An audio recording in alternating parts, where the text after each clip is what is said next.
되고 이게 다 표 떨어질까 봐. 또 정권이 바뀌더라도 미국이 본질적으로 정부의 재정이 좋아지는 거를 저는 기대하기는 매우 힘들다고 봅니다. 미국의 그 재정에 대해서는 우리가 좀 네. 엄격한 기준으로 경계심을 가지고 봐야 된다고 봅니다. 여러분 안녕하세요. 경제한방의 이윤입니다.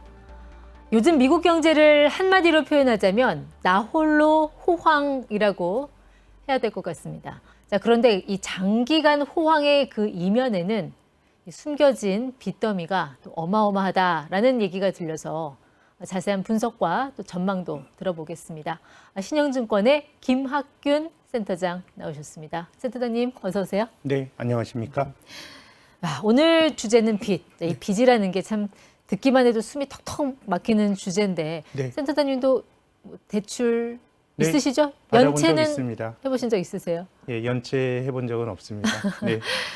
자, 이 세상에서 가장 많은 빚, 가장 큰 빚이 무엇일까라는 생각을 해봤을 때 미국 빚이 떠올라서요. 네. 센터장님도 오늘 주제를 미국 빚 이야기로 들고 나오신 것, 뭔가 배경이 있을까요? 네, 뭐 미국 경제가 말씀하신 것처럼 굉장히 잘 돌아가고 있는데 저는 미국 경제가 잘 돌아가는 데 있어서 가장 좀 중요한 동력 중에 하나가 정부가 빚을 내면서 네. 경제에 활력을 넣고 있거든요. 그 인플레이션을 잡기 위해서 미국 연방준비제도가 작년, 재작년에 그렇게 금리를 올렸는데도 경기가 안 꺾이고 있습니다. 그게 미스테리예요. 그거는 중앙은행은 이제 긴축을 경기가 좀 둔화되라라고 금리를 올리는데 미국 정부가 돈을 쓰면서 예. 작년 기준으로는 100일에 미국 정부 부채가 1조 달러 정도 늘어났거든요. 100일마다 1조 달러씩, 1조 네. 원이 아니고 달러. 그렇습니다. 네.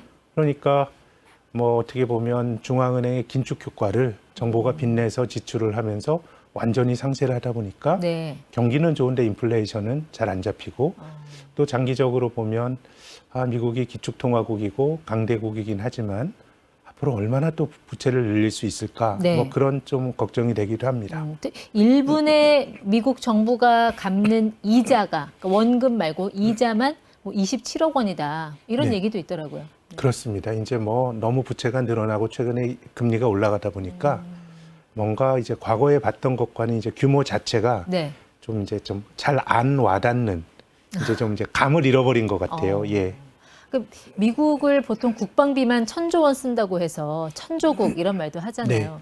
아니, 그 많은 돈을 대체 어디에 쓰고 있을까요? 뭐 국방 말고 다른데. 뭐 사회보장 지출은 미국도 뭐 메디케어라든가 이런 것 때문에 많이 늘어나고 있고요. 느렸죠. 네. 예. 또 말씀하신 것처럼 이제 국방비 많이 쓰고 있고 특히 이제 2년 전에는 우크라이나와 러시아 전쟁 미국이 지원하고 있죠. 또 작년에 이스라엘 하마스 전쟁에도 미국이 간접적으로 지원을 하고 있기 때문에 어떻게 보면 기존에도 국방비를 많이 썼지만은 최근엔 전쟁에 좀 그 간접적으로 개입이 되면서 네. 역시 이제 경직적인 국방비 지출이 많이 늘어나고 있는 것 같고요. 마지막으로 그 바이든 행정부가 자기가 하고 싶은 친환경이라든가 예. 또 인플레이션 방지 법안 이런 거 만들면서 전 세계 기업들의 투자를 미국으로 끌어들이고 있지 않습니까? 미국에 공장 지으면 보조금 줘야 되지 않습니까? 네. 이런 것들도 전부 정부의 재정 지출로 감당을 하고 있습니다. 사실 돈을 써야 하는 이유를 대자면 네. 정말 뭐 수십만 가지도 나올 수가 있죠. 그럼요. 네. 근데 문제는 이 부채가 늘어나는 속도인 것 같아요. 네. 지금 뭐 GDP의 100%가 이제 넘어갈 것 같고 네. 특히 지금 올해 말에 이제 대선이 있는데요. 바이든 민주당이 재집권한다 그러면 뭐 기존의 페이스대로 돈을 계속 쓸 것 같고 만약에 공화당의 트럼프 대통령이 또 집권한다 그러면 이제 이 사람들은 작은 정부고 가능하면 민간이 많은 걸 하게 하자라는 건데 네. 근데 역사적으로 보면 정부가 한 번 썼던 돈을 정권이 바뀐다 그래서 덜 쓰기가 굉장히 힘들고요. 늘리긴 쉬워도 줄이긴 어렵다. 그렇습니다. 굉장히 힘든 일이고 특히 이제 트럼프 대통령은 감세를 또 주장하거든요. 역사적으로 세금 깎아줘서 재정이 개선된 적이 한 번도 없었거든요. 네. 이제 그렇게 본다 그러면 지금까지는 괜찮았는데 괜찮은 결과로 인플레이션이 높게 유지되면서 고금리가 유지가 되고 있고 네. 또 정권이 바뀌더라도 미국이 본질적으로 정부의 재정이 좋아지는 거를 저는 기대하기는 매우 힘들다고 봅니다. 재정이 이렇게 나빠지면 증세를 해서 네. 세금을 더 걷어서 재정을 원복하잖아요. 그런데 말씀하신 대로 뭐 트럼프는 감세를 이야기를 하고 있고 네. 바이든은 뭐 증세의 증자도 안 꺼내고 있고 이게 다 그 표 떨어질까봐. 이제 세금을 더 걷는 거에 대해서 민주당은 사실은 좀 이제 많이 걷고 정부가 많이 쓰자 주의인데 어쨌든 이제 증세라고 하는 거는 국민들에게 조세 저항이 좀 있기 때문에 이번에도 바이든 행정부가 이 뭐 소득세 올리겠다, 법인세를 올리겠다 그랬는데 사실상 올리지 못했거든요. 네. 바이든 일기 정권 때는. 그렇게 본다 그러면 한 번 정부도 공짜 돈을 국민들에게 한번 뿌렸고 코로나 팬데믹 때 그렇기 때문에 어떻게 보면 이제 미국이 재정 규율을 과거처럼 다시 찾기에는 예. 조금 여러 가지 도전들이 저는 있다고 생각합니다. 네. 빠르게 늘어나는 미국 국가 부채, 그 GDP 대비 비율, 사실 저 비율이 한 30년 전만 해도 40%대였다고 해요. GDP 대비 그 정부 부채 비율이. 네. 근데 지금 보면은 올해 이미 99% 됐고, 자, 99% 됐으면 내년에는 무조건 100% 넘는다고 봐야 될 것 같은데요. 네, 지금 같은 페이스라 그럼 그렇게 될 것 같고요. 이건 이제 뭐 정부의 부채를 어떻게 잡느냐, 정부 재정도 여러 가지 기준이 있거든요. 예. IMF 기준으로 하면 이미 100%가 넘어갔고요. 아. 그래서 이제 부채가 많이 늘어나는 것도 문제긴 한데 네. 얼마 전까지만 하더라도 한 3년 전까지만 하더라도 미국 정부가 빚을 내서 갚는 이자가 거의 뭐 이자 금리가 낮다 보니까 네. 이자에 대한 부담이 별로 크지 않았거든요. 근데 지금 미국 정부가 2년 만기로 빌리더라도 연 5% 이자를 줘야 되고 국채금리 말씀. 그렇습니다. 이제 예. 그렇게 본다 그러면 최근에는 부채 규모도 늘어났지만 금리도 높아졌다라고 하는 게 네. 어떻게 보면 미국 정부 입장에서는 부담이 좀 커지고 있다고 봐야 될 것 같습니다. 우리가 일본 정부 부채가 네. GDP의 100% 넘었다고 쯧쯧쯧했던 때가 네. 뭐 얼마 안 된 것 같은데 미국은 그래도 상대적으로 룸이 있었단 말이에요. 네. 근데 지금 보니까 격차가 굉장히 많이 좀 좁혀진 것 같아요. 일본은 GDP 대비 국가 부채가 260%입니다. 그래서 이제 일본을 보면 미국도 네. 부채를 더 늘릴 수 있는 거 아니야라고 생각할 수 있는데요. 정부가 일본처럼 빚을 더 늘릴 수 있는 조건은 일단 첫 번째, 네. 결국은 정부 부채가 늘어나는 건 정부가 그 저축하려고 그 빌리는 거 아니지 않습니까? 쓰려고 빌리는 그렇죠. 겁니다. 예. 그럼 정부 지출은 경제에 돈이 풀리는 거거든요.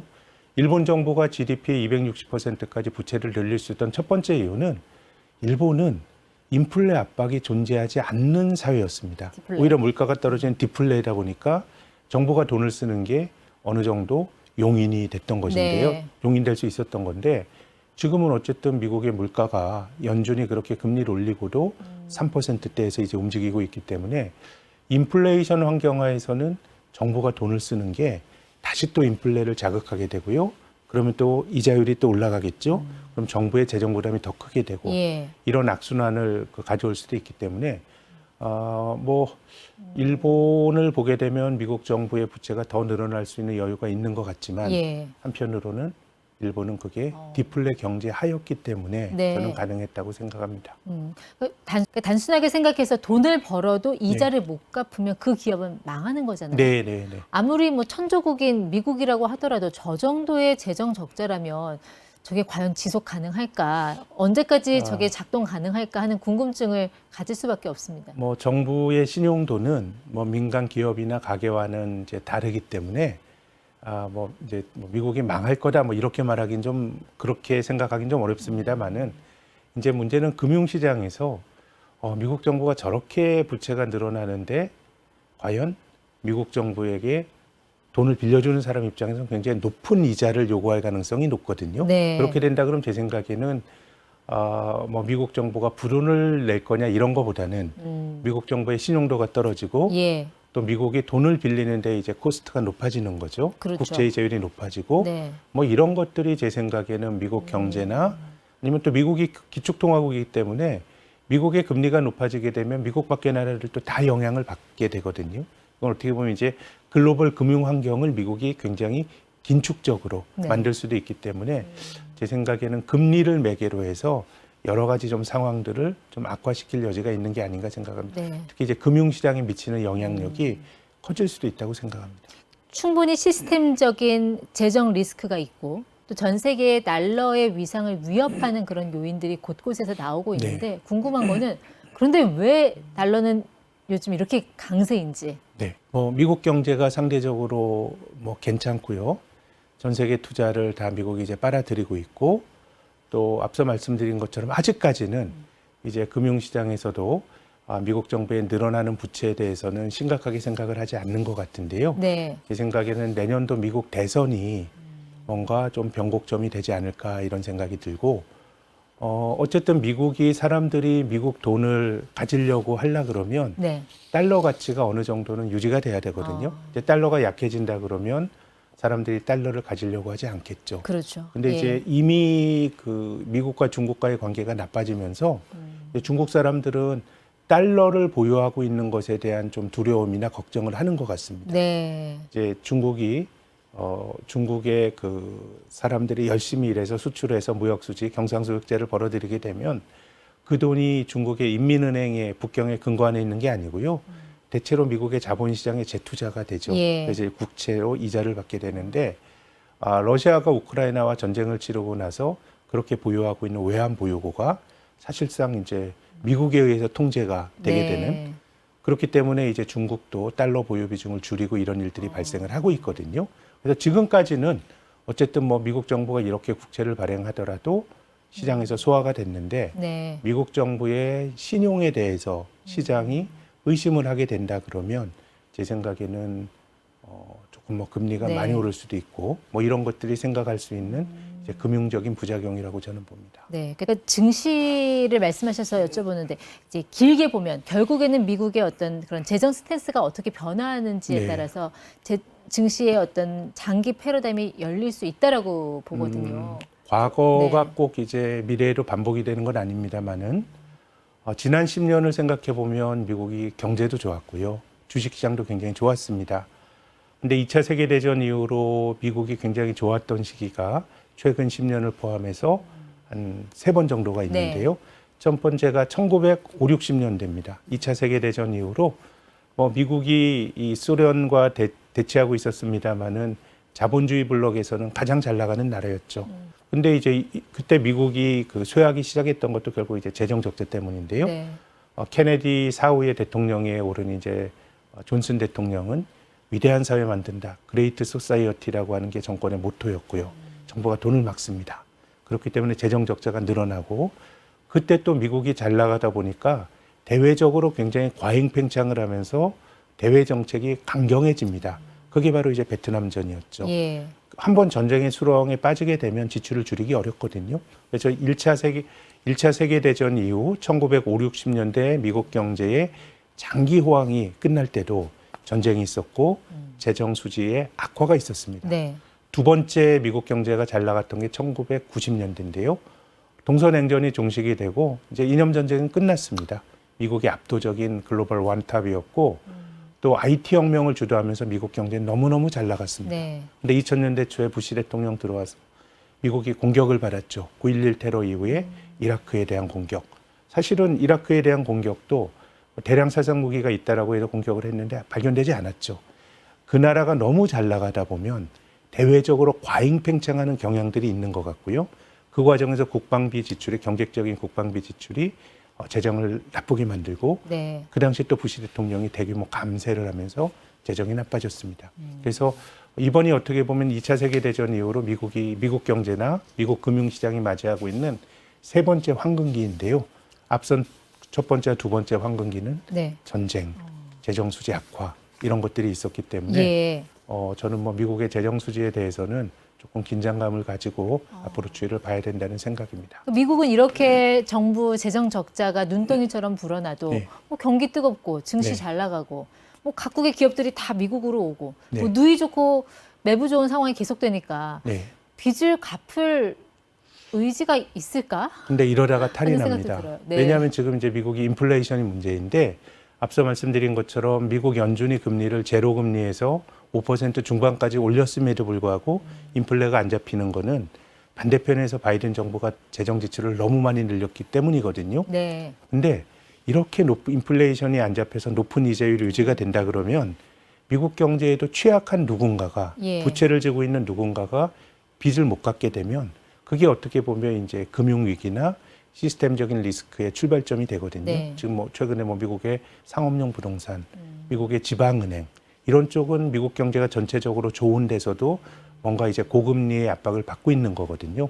그렇기 때문에 금융위기는 가장 취약한 쪽에서 문제가 생기면서 전이가 됐다는 걸 생각을 하면 네. 미국도 정부가 돈을 쓰면서 경기가 좋고 인플레가 너무 뜨겁고 금리가 높게 유지되는 것보다는 경기가 적당히 둔화가 되고 네. 물가 상승 압력도 좀 둔화가 되고 그럼으로써 금리가 좀 낮아지는 게 저는 장기적으로 지속 가능한 모습이지 네. 지금은 저는 이 열병과 같은 경제가 지속 맞아요. 가능하지 않다고 생각합니다. 네, 방금 이제 열병이라는 네. 표현을 쓰셨는데 진짜 미국을 보면 딱 그 말씀이 맞는 것 같아요. 너무 뜨거워요, 모든 게. 고용 네. 시장도 그렇고 주식 시장도 그렇고 달러 가치도 그렇고. 근데 이렇게 되면은 통화 가치라는 것은 이제 상대적인 거라 네.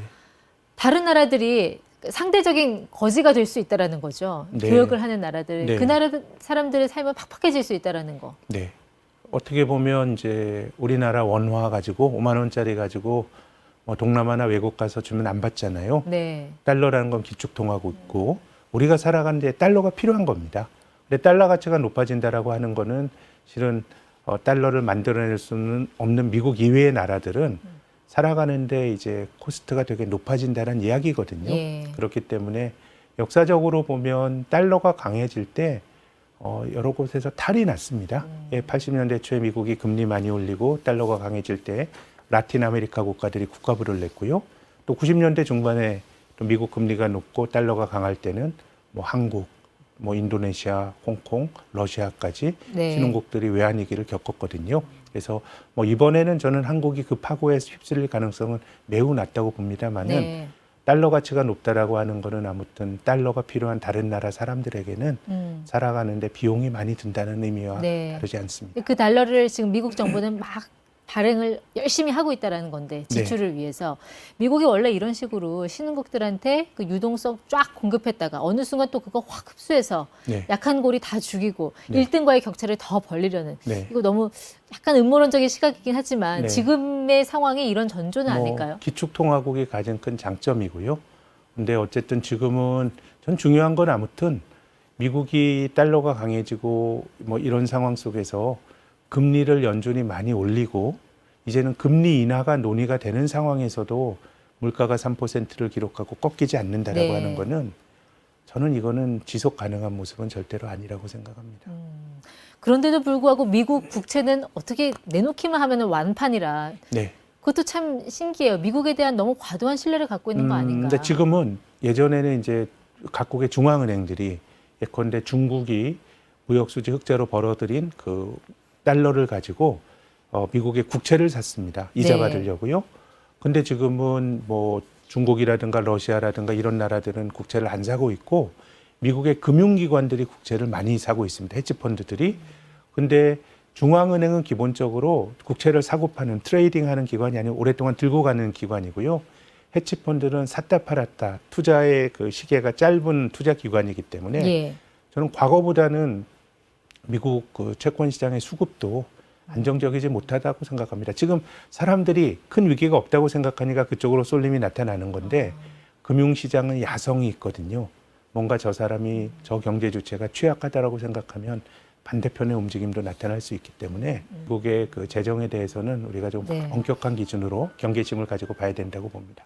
지금 투자자들이 국장 안 하고 미장으로 옮긴다. 또 기업들도 너도나도 미국 네. 현지로 가고 있는데 이런 상황에서 좀 조언을 해주고 싶은 말씀이 있다면 마지막으로 좀 들어볼게요. 결국은 뭐 미국 시장이 장기적으로 주주들에게 좋은 시장이었지만 늘 불패의 시장은 아니었습니다. 70년대 내내 미국 증시 횡보했고요. 그때 우리는 그 중동 건설 붐을 등에 업고 주식이 좋았고 2000년대 초반 10년은 우리 코스피가 4배 오르는 동안에 미국은 그냥 횡보했습니다.